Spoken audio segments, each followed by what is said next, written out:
Chapter 10. Natalie. Blood pressure is 65/39, heart rate 155.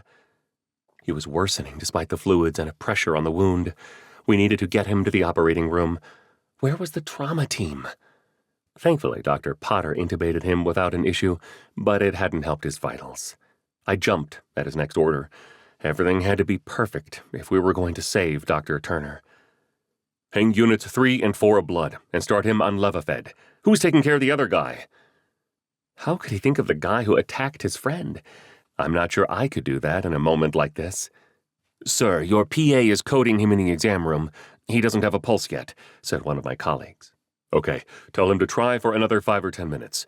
We only have one operating room team available, and I'm going to make sure Cam gets it. Run standard protocols on him, but keep our ER blood supply in this room only. Do you understand? Absolutely, sir. And for the record, we all support that decision. The entire team nodded their heads in agreement, myself included. The trauma surgeon arrived right after that statement, and things went from bad to worse. Mike, what on earth happened? Yelled Dr. Albrecht as he entered the resuscitation room. Hans, this is my partner, Cameron Turner. A patient stabbed him in the neck a few minutes ago. There is a significant carotid injury, but he has equal pulses in his hands. He can't move his left arm. The 3rd and 4th units of blood are going in right now, but we can't keep his pressure up. If you don't take him to the operating room immediately, he's going to die. Dr. Albrecht and some guy in a gown, who I assumed was the cardiothoracic surgeon, went to the head of the bed and examined the area where the wound was located. It was impossible to examine the wound with my hands covering it. You really should have gloves on. You are contaminating the wound. This isn't the 1940s, said Dr. Albrecht while shaking his head at me. Hans, she was in the room when the patient stabbed Cam and has been holding pressure ever since. She is the only reason he's not dead yet. Drop the attitude and get him up to the operating room. Dr. Potter's voice rose to a shout, his fingers stabbing the air in front of the trauma surgeon. He's bradying down, I yelled. I'd been glancing at the monitor every few seconds, hoping it told a different tale than the moment before. A minute ago, his heart rate was over 150. Now it was 50, signaling an imminent catastrophic event. Hang an epinephrine drip and give him a 50-microgram push now, ordered Dr. Potter. Asystole, I screamed. His heart had stopped. We're losing him.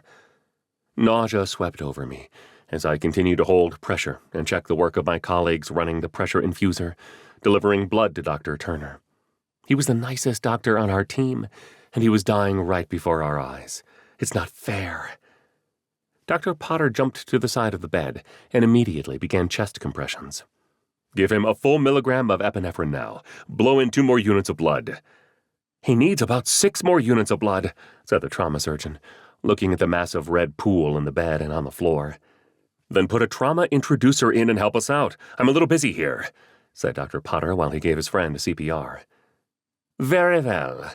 Dr. Albrecht held out his hand for a moment before someone put the large IV kit into his palm.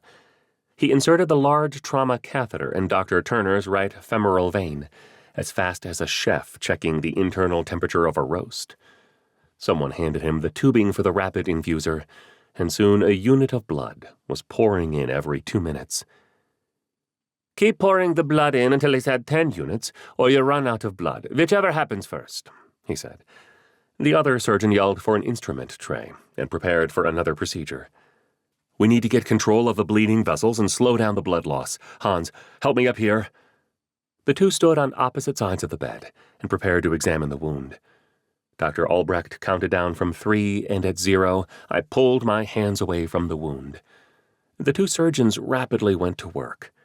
They identified the sources of major bleeding and placed clamps around both ends of the carotid artery and the jugular vein in under 10 seconds. They poured sterile saline on the wound and noted the blood loss had slowed considerably. They covered the wound with sterile towels, and another nurse took over holding pressure on the wound. She'd had time to put gloves on. I'm not sure that will hold if he gets a pulse back, but for now it seems to be continue CPR, said the cardiothoracic surgeon. We gave another round of epinephrine, along with units 6 and 7 of blood. Still no pulse. Come on, Cam, you need to come back. Our medical care wasn't working. This injury was too catastrophic. We were running out of options. So I began to pray. I don't know why I always wait until the critical patients to pray at work, but I do. At the end of a case with a bad outcome, we need to know we did everything we could for the patient. And so I prayed. I watched Dr. Potter's eyes as the 3rd milligram of epinephrine ran through his friend's IV. I could see the tears building up. I could feel a growing sense of helplessness spreading through the room. Dr. Potter chose to speak his plea out loud. God, don't let my friend die. Dr. Albrecht glared at Dr. Potter after his quick prayer. He almost seemed offended, as if asking for a divine intervention somehow insulted his surgical skills. The 4th milligram of epinephrine was in. Dr. Potter called for a pulse check, but the monitor was flat, and we felt no pulse. Restart CPR, he shouted, elbowing to the front of the line and using both hands to deliver rapid-fire compression and hopefully life-saving circulation to his friend and colleague.